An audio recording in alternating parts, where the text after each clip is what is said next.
Spreadsheets are a fabulous tool when you have to do the same calculation over and over and over again, just like you've been doing in your orange square activity.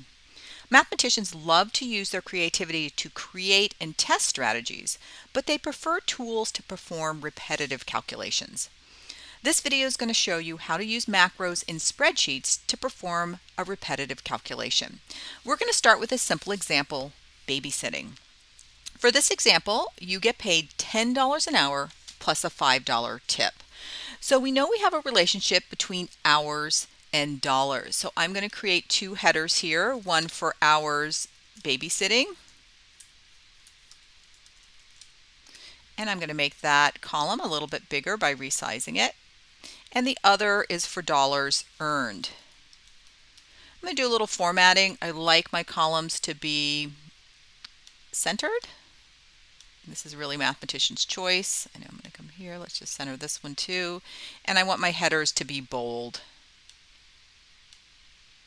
So we'll stop there. Okay, so for example, let's say you're babysitting for 2 hours. You're going to want to calculate how much money you earned. To do a macro, you enter by starting by putting in the equal sign. This tells your spreadsheet that you're going to do a calculation.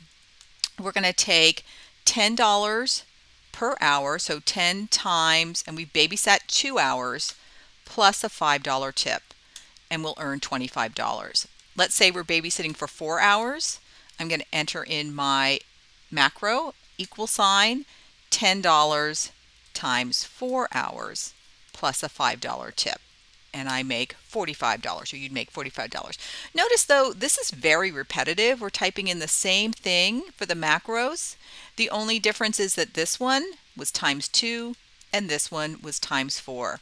So spreadsheets have this really cool capability. Instead of saying 2, I'm going to say I want the value from cell A5, which has my value 2 in it. So notice that says A5 in my macro. Now this is very cool because when I copy that macro, Control C, and paste it for my 4 hours, Control V, it stays 45. And it's smart because what the macro does is it says, oh, you copied this macro down one row. So instead of using A5, it's going to use A6, which is 4. So super helpful that way. So we could do 6 hours, 8 hours, 10 hours. And I'm going to copy this macro. I can grab the little blue square and it's going to copy it all the way down, and it's done all the calculations for me. So super easy that way. Now what we say here when we're looking at these reference, that A5 we say is a relative cell because as we're copying and pasting, it's going to keep that on the same row as you're going down. All right, now let's say the person you babysit all of a sudden says, hey, instead of giving you $10 an hour, I'm going to give you $12 an hour. Or you know what, your tip, I think I'm going to tip you $6 now instead of $5. As those things change, you don't want to go in and have to change every one of your macros. So we're going to come up here and add a little bit of information that we can use. I'm going to first do dollars per hour and then tip. And I'm just going to bold those. I like to bold things so I can see them easily. Let's just keep it the same and just do $10 per hour and a tip of $5. All right, we want to now use the 10 from this cell, B2, and the 5 from this cell, C2, in our macro. So I'm going to come back to the macro, and instead of 10, I'm going to click on this cell and say, hey, use what's in B2. And instead of 5, I'm going to click on C2 and say use whatever's in C2. And we've generalized that macro even more. All right, let's copy that down to the next. It turned to 0. Why? Let me look at it. Oh, notice it kept these relative. So since I went down one row, instead of using B2, it used B3. But I always want it to use B2, and I always want it to use C2. So there's a really cool way you can tell the macro to do that. I'm going to come up to our first macro, and instead of just using B2, I use $2 and C $2. And that says always use these cells. Never change them. They're not relative, they're constant. Now when I take this and copy it, they'll always, no matter which one we're using, it's always using B2 and it's always using C2. Notice how I highlight that. It's also highlighting the cell.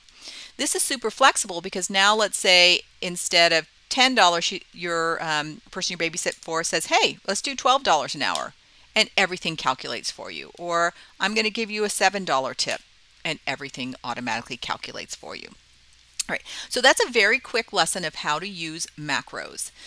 You are now going to be given another spreadsheet that has, let me see if I can open it up. Okay, that you'll use for your orange square calculations. And I have sort of a basic one set up for you. Here it has the measurements, and we're starting with an orange square side length, and then we're looking at the whiteboard length and the whiteboard height. So this goes back to the previous class where we were measuring and calculating the actual size of the whiteboard in room 11. You will enter here the orange squared side length in the photo, and we know the actual orange square side length was 30.48 centimeters or 12 inches.